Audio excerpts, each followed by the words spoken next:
Another day, another basketball stories na naman ang pagkukwentuhan natin. At ngayon nga ay pag-uusapan natin ang balitang may pangako nga na po si Jayson Tatum sa Boston Celtics at ang latest injury update ng Los Angeles Lakers kay Luka Doncic.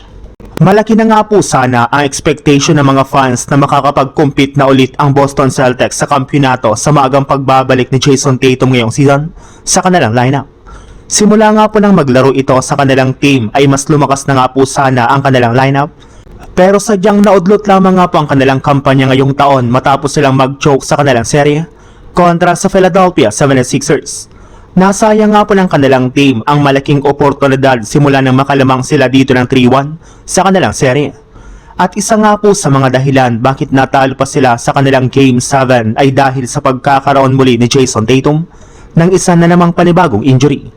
Pero ayon na rin naman nga po mismo sa naging pahayag ni Tatum, bagamat man nga po sobrang dismayado siya sa maagang pagkakalaglag ng team ngayong season ay pinangako nga po nito na babawi sila sa susunod na season.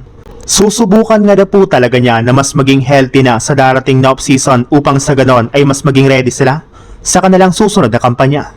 Gagawin nga po niya ang lahat ng kanyang makakaya upang hindi na maging problema pa ang kanyang inoperahang binti. Sa ibang balita naman, sa unang pagkakataon nga po mula na magtamo ng hamstring injury si Luka Doncic ay sa wakas nagsalita na rin naman nga po ito kanina sa harap ng media. At ayon nga po sa naging pahayag nito, nakakatakbo na nga po siya ng maayos sa loob ng court nang walang iniindang sakit sa kanyang hamstring. Ngunit hanggang dyan pa lamang nga po ang kanyang nagagawa since hindi para naman nga po siya pinapayagan ng mga eksperto na sumama sa kanilang mga practice na mayroong contact. Ibinulgar naman nga po nito na sinabihan nga po siya ng ilang mga eksperto na 8 linggo nga po talaga ang kanyang recovery period bago siya tuluyang makapaglaro sa kanilang team. Kaya sobrang dismayado na nga po siya ngayon sa nangyayari sa kanya. Kung siya nga po ang tatanungin, mas gugustuhin na lamang nga po nito na maglaro at tulungan ng Lakers sa kanilang serye laban sa OKC Thunder.